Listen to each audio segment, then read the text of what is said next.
kasur, langsung Mas Bagus di situ nangis.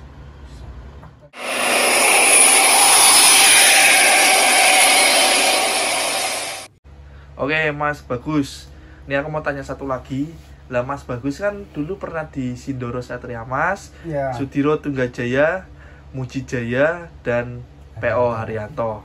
Nah ini itu dari pertama dari Sindoro Satria Mas kan pernah bawa Arbalak ya? Ya, Arbalak 211. Itu gimana Mas?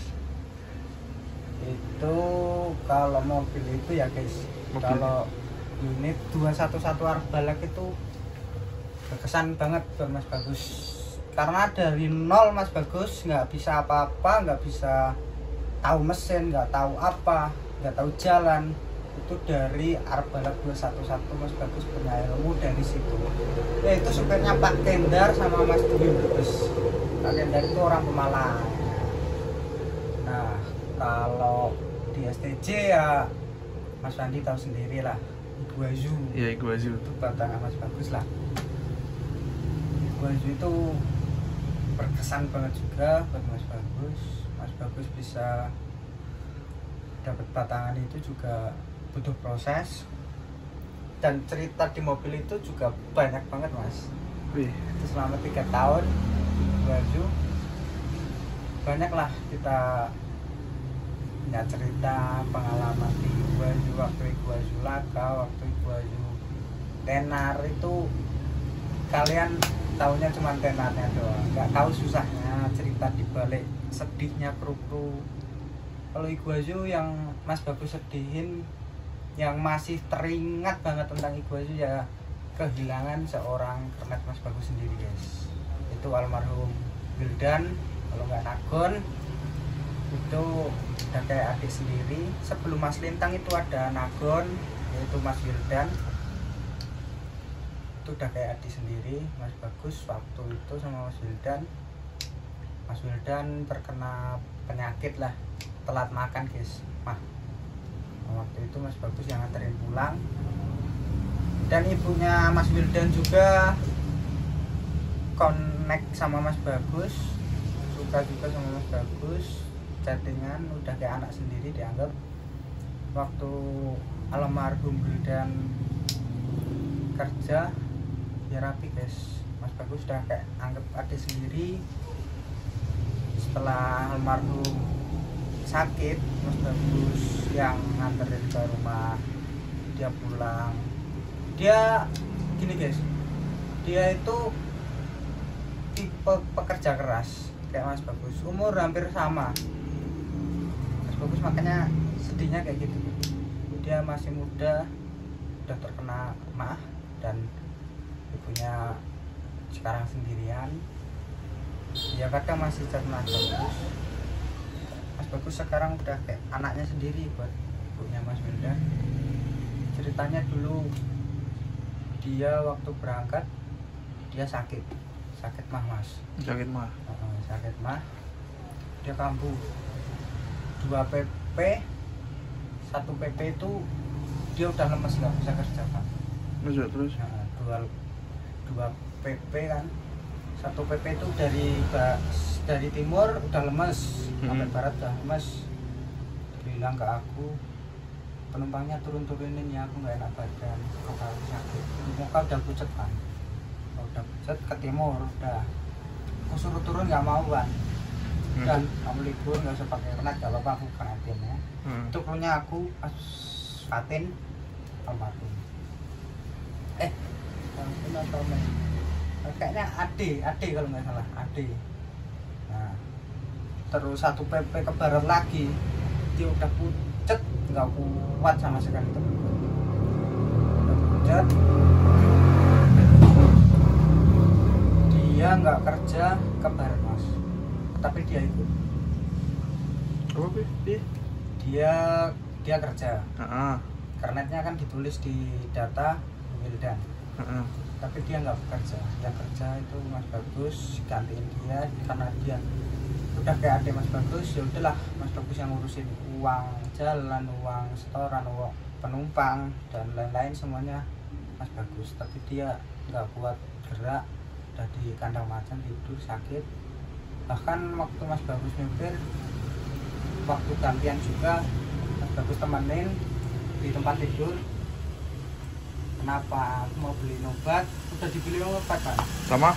aku sama Mas Ade dibeli obat, diperiksain udah, terus dia minta dipijitin. Aku capek kan, aku waktu itu capek mau istirahat, bawa mobil kan Pak. Nah, udah ngurusin setoran, ngurusin penumpang, mau tidur istirahat, dia bilang sambil mukanya pucat ya, bilang, Gus, aku pijit gigi nih ngeluh banget sampai kepala Van, sakitnya Van, perutnya sakit semuanya udah lemes lah. Aku pijitin udah mendingan, belum, aku pijitin terus lah sampai aku nggak tidur, gak apa-apa lah, temenin dia. Udah, kita balik ke timur, keadaan Mas Wildan itu semakin parah dan semakin parah. Mas Bagus itu langsung bikin keputusan, nggak mau tahu, si Wildan harus turun. Oh, dia tuh berarti sempat nggak mau turun? Nggak mau Mas, aku paksain dia, kamu pulang, kamu periksa. Ibunya Wildan itu telepon Mas, telepon jenengan, telepon saya Mas, Gus anterin pulang Magetan itu Madiun lah, nganterin. Udah, mobil start dari Jogor, Jogja. nah, kita pulang arah barat. Aku udah sampai Klaten, aku turun Mas sama Wildan, aku anterin Wildan pulang.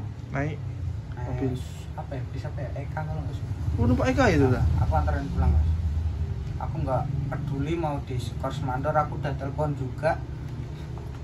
Intinya aku udah niat nolong, aku anterin pulang, dan udah dianterin pulang dia masuk rumah sakit. Rumah sakit di Barat. Oh iya, terus Di Jawa Timur lah. Nah, waktu itu Mas Bagus sempat chatan sama ibu 1 minggu setelah pulang Mas, udah membaik. Terus aku berangkat lagi sehari, dikabarin ngedrop lagi, masuk rumah sakit lagi. Habis itu dia dikabarin lagi, aku posisi bawa mobil Mas. Bawa mobil itu arah ke barat, kernetnya kernetnya siapa ya, Miko kalau enggak, Miko ya siapa lupa. Terus aku dobelannya kernetnya Mas Jipong, dobelannya itu Ade. Sampai Salatiga aku dikabarin almarhum udah nggak ada, sama ibunya nangis Mas, telepon aku langsung berhenti ke kiri di rest area Salatiga, aku ke kiri langsung, udah aku ke belakang, aku nangis Mas, nangis aku di belakang, kaget ya, di kandang macan aku nangis, kayak nggak percaya masih kemarin, padahal sebelum dia nggak ada itu udah membaik loh Mas, makanya aku kaget ini udah nggak ada. Aku ditelepon ibunya nangis dia ngerengek ke aku,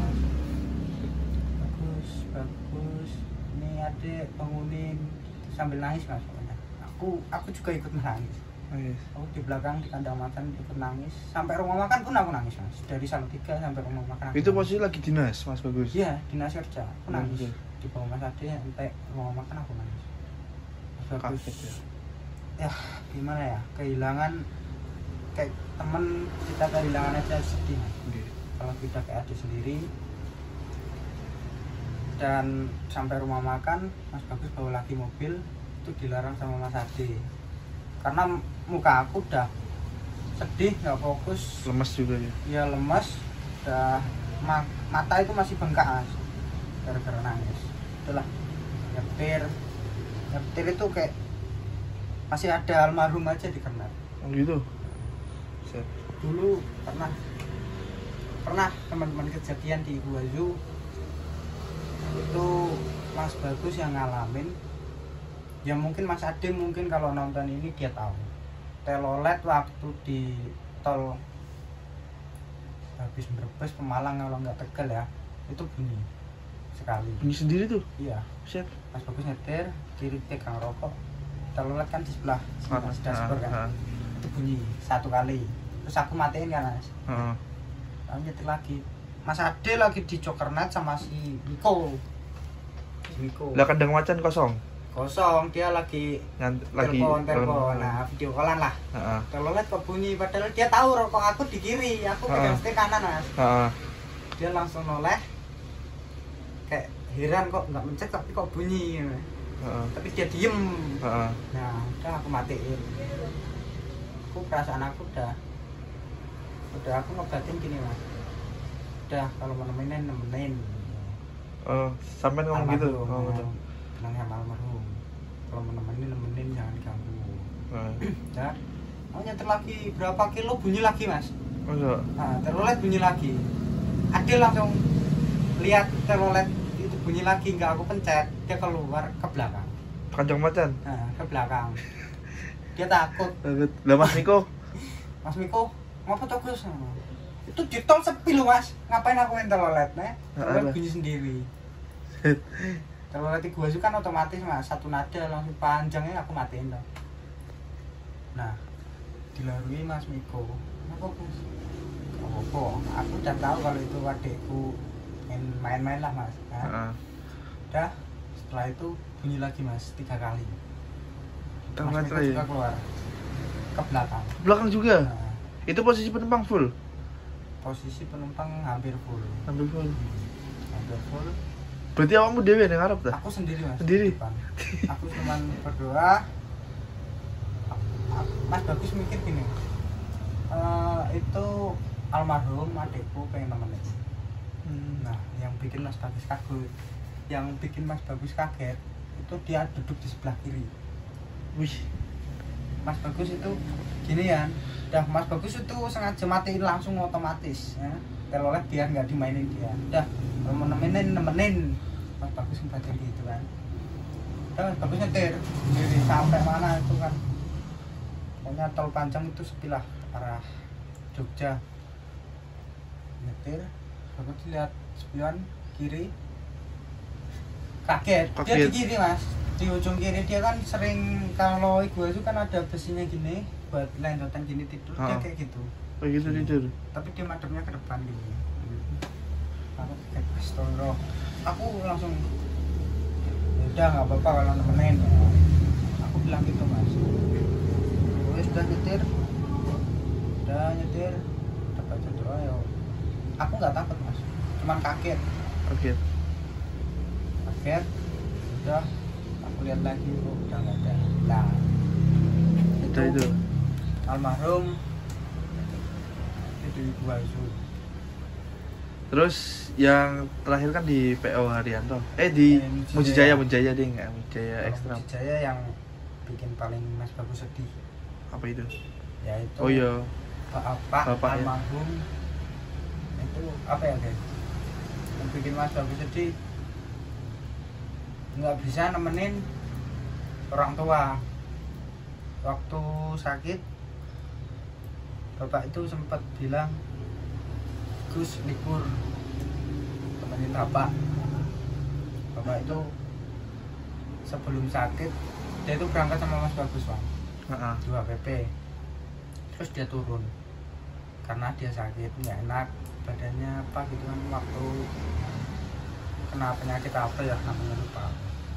Pokoknya vertigo, Bang. Nah, iya vertigo, Bang. Vertigo. Nah, itu Mas Bagus berangkat berapa PP, dikabarin bapak sakit, disuruh periksain nggak mau kan, udah diperiksain, diobatin, dipijitin, di apalah segala terapi udah. Nah, Mas Bagus malam itu sempat turun rumah, Pak. Malam itu turun rumah, terus Mas Bagus berangkat ke barat terus ke timur. Mas Bagus di timur Perpal di Jepara. Waktu itu sama Akbar di Jepara di garasi. Mas Bagus jam 7 habis isak malam bakar di depan kayak gudang kan, kayak mes lah tempat aku tidur di sana sama Akbar. Udah nggak ada orang lah. Aku ditelepon udah nggak enak bang perasaan bang. Telepon adikku video call, bisa yang telepon, dikabarin bapak nggak ada. Wah, kaget. Bapak nggak ada, posisi tertidur di ini kan kasur. Tertidur di kasur, langsung Mas Bagus di situ nangis, aktor juga ikut nangis. Mas Bagus sempat pikiran pengen pulang bawa bis bang, karena nggak ada kendaraan satu pun di situ. Oh gitu. Di situ cuma ada yang jaga garasi, belum pulang. Mas Bagus langsung pinjam motor ke rumahnya Haji Golek dan minta dianterin pulang, gimana caranya. Terus Ya waktu itu Haji Golek,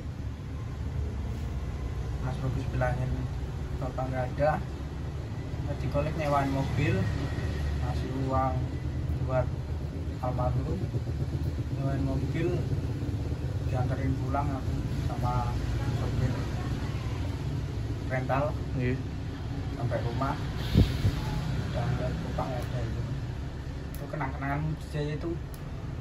Makanya kalau ada yang ngeledek ekstra Mujijaya sempat marah itu gitu bang, karena di Mujijaya itu kesan yang paling Mas Bagus sesali kayak gitu. iya. Itu Mas Bagus misal karena sebelum Mas Bagus berangkat ke barat itu malamnya kok berangkat lagi lupa gitu, bapak lagi kayaknya sama Mas Bagus, kangen gitu kan. Nah itu yang bikin Mas Bagus nyesel Mangga. itu apa ya, resiko di mobil kayak gitu guys. Iya. Makanya jangan kalian pikir kerja di bis itu enak, ganteng, banyak duit, terkenal. Enggak. Lebaran belum tentu kalian bisa pulang, apalagi kalau orang tua sakit, posisi kalian di barat atau lagi kerja, rumah kalian jauh, itu pasti kalian nyesel. Makanya kalian jangan anggap Mas Bagus itu kerja itu enak, kalian cuma tahu enaknya, nggak tahu dibalik itu susahnya kayak apa, kehilangan orang yang rawat kita dari kecil, itu orang tua kita, nggak bisa nemenin dia waktu dia nggak ada. Itu yang bikin Mas Bagus ini kayak gitu. Iya. Mas Bagus pengen libur tapi nggak ada yang nyariin uang buat berobat bapak. Berat juga ya. Nah itu kalau di kayak gitu guys, makanya jangan kalian mikir itu tuh enak-enak doang Mas Bagus kayak gitu. Sekarang Mas Bagus ya jadi tulang punggung, ngurusin adik Mas Bagus, ngurusin ibu sekarang kerja, ngurusin adik. Jadi kalian biar kalian tahu lah apa rasanya jadi Mas Bagus di saat itu. Oke. Yang terakhir di PO Haryanto ya. Kalau di PO Haryanto ya Mas Bagus dapat senang apa? Dapat pengalaman, dapat ilmu yang lebih dewasa. Nah itu Mas Dani itu kayak sekarang itu udah kayak ayah dari aku Mas. Dia itu ngebimbing aku dari aku nggak bisa apa-apa, ngatasin kru kayak gini, omongan kayak gini itu dari dia Mas. Oh dibilangan udah kamu kayak gini.